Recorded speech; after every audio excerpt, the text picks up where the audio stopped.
আপনাদের স্বাগত জানাই আমি আমার কথা শুনবার জন্য। 17 তারিখে জুলাই সনদ স্বাক্ষরিত হবে মহা ধুমধাম করে জাতীয় সংসদের দক্ষিণ প্লাজায় এই স্বাক্ষর অনুষ্ঠান হবার কথা। প্রধান উপদেষ্টা প্রফেসর মোহাম্মদ ইউনূস সেখানে থাকবেন। কিন্তু ঐকমত্য যে পুরোপুরি হচ্ছে না সেটা বোধ হয় মোটামুটিভাবে এখন নিশ্চিত করে বলা যায়। অর্থাৎ যে রাজনৈতিক দলগুলো গত 3 মাস ডায়ালগের মধ্যে ছিলেন, এই ঐকমত্য তৈরির যে এক্সারসাইজ তার মধ্যে ছিলেন, বেশ কিছু রাজনৈতিক দল, সংখ্যায় হয়তো কম হবে, কিন্তু তারা এতে স্বাক্ষর করছেন। এটা আমার ধারণা মোটামুটিভাবে নিশ্চিত করে বলা যায়। সংখ্যাটা বাড়তেও পারে, আমি নিশ্চিত করে বলতে পারছি না, এবং বড় কোনো দলও বিগড়ে বসতে পারে। সবচেয়ে বড় প্রশ্ন হচ্ছে যে এই ঐকমত্য তো প্রতিষ্ঠা হলো, স্বাক্ষর হলো, ভবিষ্যৎ কি এর? এটা আসলে পলিটিক্যাল কালচারে যদি বড় পরিবর্তন না আসে, রাজনৈতিক দলগুলোর অঙ্গীকার যদি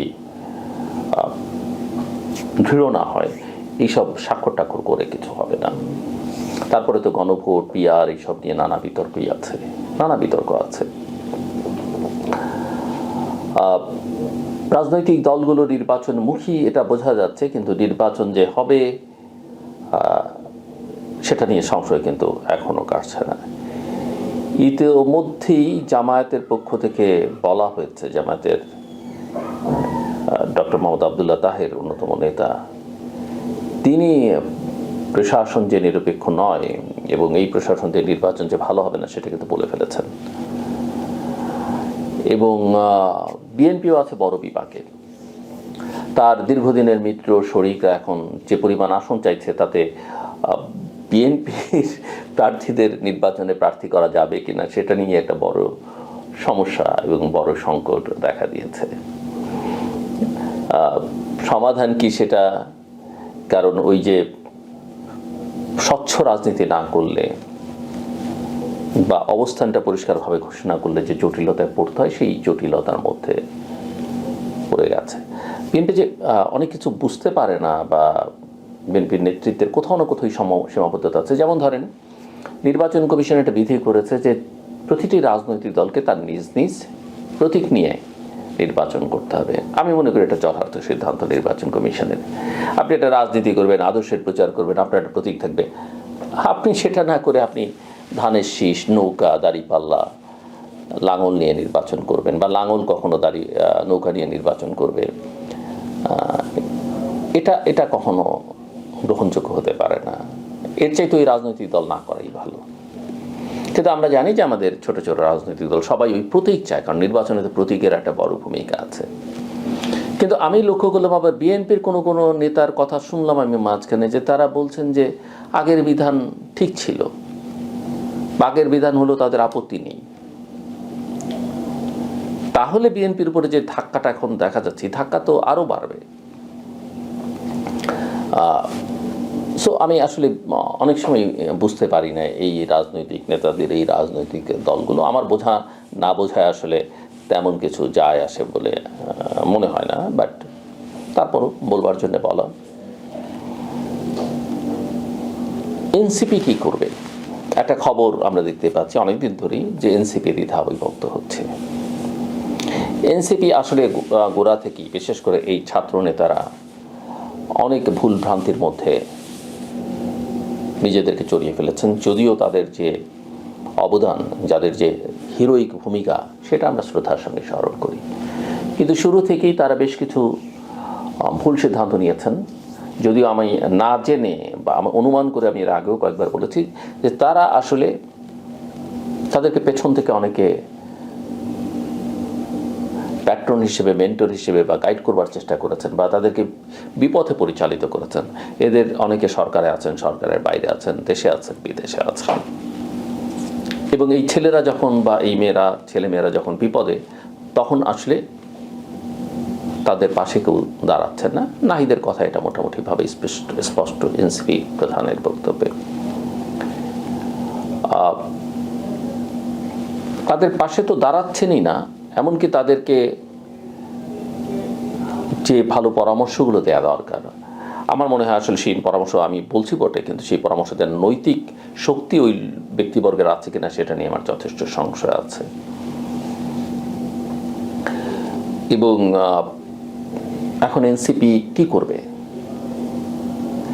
একটা তো আমি প্রথমেই বলি যে আমি তাদেরকেও পরামর্শ দিয়েছিলাম সামনাসামনিভাবে, তারা যেগুলো করেছে সেগুলো করা উচিত হয়নি, যে কোনো বাস্তবতায় তারা সেসব পরামর্শ গ্রহণ করতে পারেনি। ইতিমধ্যেই কিছু দুর্নামও তারা করে ফেলেছে, কিন্তু এই দলটির মধ্যেও কিছু ভালো ব্রাইট ছেলে মেয়ে আছে, আমি বলবো রাজনীতির জন্য পোটেনশিয়াল, বিশেষ করে তাদের সাহস আছে, তারা সাহসও দেখিয়েছে। কিন্তু এই দলের মধ্যে ভালো এবং মন্দের একটা বড় মিশেল আছে। আমি এই দলটির কিছু নেতৃবৃন্দকে দেখলাম অত্যন্ত ভদ্র সজ্জন, আর কিছু আছে বেশ উগ্র। এই দুইয়ের সংমিশ্রণ দিয়ে আসলে দলটা কতখানি যেতে পারবে সেটা নিয়ে আমার এখনো সংশয় আছে। দ্বিতীয়ত প্রশ্ন হচ্ছে যে প্রতীক নিয়ে তারা যে বিরোধী নির্বাচন কমিশনের সঙ্গে জড়িয়ে আছেন, আমার মনে হয় এইভাবে গো ধরাটা তাদের ঠিক হচ্ছে না। কারণ নির্বাচন কমিশনের কিছুটা অথরিটিও তাদের স্বীকার করতে হবে, যদিও তারা অনেক বড় বড় গরম গরম কথা কেউ কেউ বলছেন।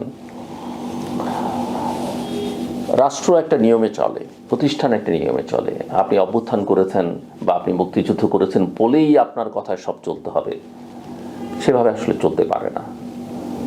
আমি রাজনীতির একজন ছাত্র, রাষ্ট্রবিজ্ঞানের একজন ছাত্র হিসেবে যেটা মনে করি, এনসিপি নেতৃবৃন্দকে এটা বুঝতে হবে। তারপরে সংকট তাদের যে তারা কি একা নির্বাচন করবে, তারা কি জামায়াতের সঙ্গে যাবে, না তারা কি বিএনপির সঙ্গে যাবে। আমি একটু তাদেরকে প্র্যাগমেটিক হওয়ার জন্য পরামর্শ দিব। ভুল ত্রুটি যা হয়েছে সুস্থ ধারার ইতিবাচক রাজনীতি তারা করুক, তাদের সামনে অনেক সম্ভাবনা, অনেক সময় আছে, সেটা অনুরোধ করব। বাংলাদেশের মানুষ যে শক্তিগুলোকে একেবারে যৌক্তিক কারণে পছন্দ করে না, সেই শক্তিগুলোর সঙ্গে বা সেই শক্তির সঙ্গে তাদের যাওয়া ঠিক হবে বলে আমার কাছে মনে হয় না। একাটাও একটু ঝুঁকি হতে পারে, তবে নির্বাচন তো জেতার জন্যে অথবা দলকে শক্তিশালী করবার জন্য নির্বাচনের দুটো লক্ষ্য থাকে। সেক্ষেত্রে তারা আবার মনে হয় যে খুব বেশি চিন্তা না করে একদম সলিড কয়েকটা আসনকে টার্গেট করে যদি কাজ করতে পারে, যাদের সঙ্গে সমঝোতা করবে তাদের সঙ্গে কিংবা নিজেরা আলাদা হবে, কিন্তু সেই সলিড জায়গাগুলো যেন তারা মোটামুটিভাবে জনসমর্থন নিয়ে আসনটাকে নিশ্চিত করতে পারে, সেই চেষ্টা তারা করতে পারেন। কিন্তু জিতবেন, এতগুলো আসন পাবেন, এরকম ভাবনার মধ্যে গেলে তাদের মধ্যে আসলে হতাশাটা দানা বাঁধবার আশঙ্কাটা আমার কাছে অনেক বেশি মনে হয়। আওয়ামী লীগ, আমি জানি না সরকার শেষ পর্যন্ত কি সিদ্ধান্ত নেবে বা আওয়ামী লীগ কি সিদ্ধান্ত নেবে, তবে আমার কাছে মনে হয় না যে এই সরকারের অধীনে আওয়ামী লীগ সুযোগ দিলেও কোনো নির্বাচনে যাবে। তবে সরকারের আসলে অবারিত করে দেওয়া উচিত ছিল সেটা। আর আওয়ামী লীগের একটা বড় সংকট হচ্ছে যে আওয়ামী লীগের যে বর্তমান নেতৃত্ব, সেই নেতৃত্বকে আসলে বাস্তবতা মেনে তার নেতৃত্ব কারা দেবে, কাদেরকে মানুষ একটু হলো স্পেস দিতে পারে, সেভাবে তাদের কৌশলটা নির্ধারণ করা উচিত। অন্য কোনো পন্থায় কিছু করতে গেলে বা চাইলে সেটা তাদের জন্য হয়তো দীর্ঘমেয়াদে কোনো সুফল বয়ে আনবে না। কিন্তু মূল বিষয়টা হচ্ছে যে আওয়ামী লীগের একটা সুস্থ ধারা রাজনীতি করবার এবং তাদের এক ধরনের রিয়ালাইজেশন থাকতে হবে, তাদের এক ধরনের অনুশোচনা থাকতে হবে, এবং সেটা করে আসলে তাদেরকে কামব্যাক করবার চেষ্টা করতে হবে।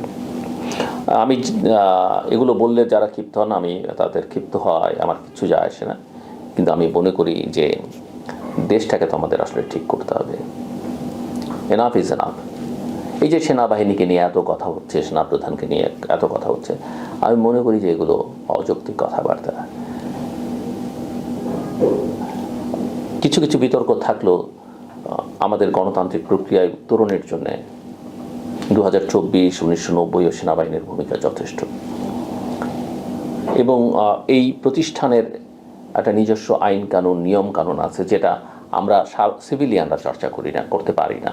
আমাদের এক ধরনের অ্যাডভান্টেজ আছে, তাদের এক ধরনের অ্যাডভান্টেজ আছে, এবং তার যৌক্তিকতাও আছে। এটা মাথায় রেখে যেন আমরা সিদ্ধান্ত নেই গায়ের জোরে, আবেগের জোরে, বা কোনো বিশেষ আইনের জোরে। আমার মর্জি মতো আইন আমি করলাম, সংসদও সেটা অনুমোদিত হয়নি এরকম আইন, এবং সেই আইন দিয়ে যদি আমি সব কিছু নিজের মতো করতে চাই, আমার মনে হয় সেটা করা ঠিক হবে না। এই যে রাজনৈতিক দলগুলোর সমালোচনা আমরা করছি, এই রাজনৈতিক দলগুলো হয়তো বলতে পারেন তাদেরও কলঙ্ক আছে, কাজে আমাদেরও দোষ ত্রুটি কলঙ্ক আছে। সেটা আওয়ামী লীগের ক্ষেত্রে প্রযোজ্য, বিএনপির ক্ষেত্রেও, জামাতের ক্ষেত্রে, জাতীয় পার্টির ক্ষেত্রে, অন্য দলগুলোর ক্ষেত্রেও হয়তো প্রযোজ্য। হ্যাঁ, তারা বলতেই পারেন, কারণ আমরা এও জানি যে কলঙ্ক না থাকলে চাঁদ তো চাঁদ হয় না। এবং সেটা যদি আমরা মেনে নিই যে কলঙ্ক না থাকলে চাঁদ চাঁদ হয় না, এই বড় বড় রাজনৈতিক দলগুলোকে যদি আমরা বিবেচনার মধ্যে রাখতে চাই, তাহলে, এবং রাখাই উচিত আমি মনে করি, তাহলে আসুন আমরা সবাই মিলে আসলে নতুন করে যাত্রা শুরু করি। পাস্ট ইজ পাস্ট, অতীত থেকে আমরা শিক্ষা নেই। যেই শাস্তিগুলো না দিলেই নয়, সেই শাস্তিগুলো আমরা আইনি প্রক্রিয়ার মধ্য দিয়ে দিই, কিন্তু আমরা নতুনভাবে যার যার আদর্শ, যার যার দল, সেগুলো ঠিক রেখে নতুনভাবে দেশটাকে গড়ে তোলবার চেষ্টা করি। রাজনৈতিকভাবে, অর্থনৈতিকভাবে, সামাজিকভাবে উন্নয়নের অগ্রযাত্রাটাকে নিশ্চিত করি। একটা আত্মমর্যাদাশীল জাতি হিসেবে আমরা নিজেদেরকে তৈরি করবার চেষ্টা করি। আমি মনে করি যে সেখানেই আসলে আসল সমাধান। আমার কথা শুনবার জন্য আপনাদের অসংখ্য ধন্যবাদ। সবার জন্য শুভকামনা।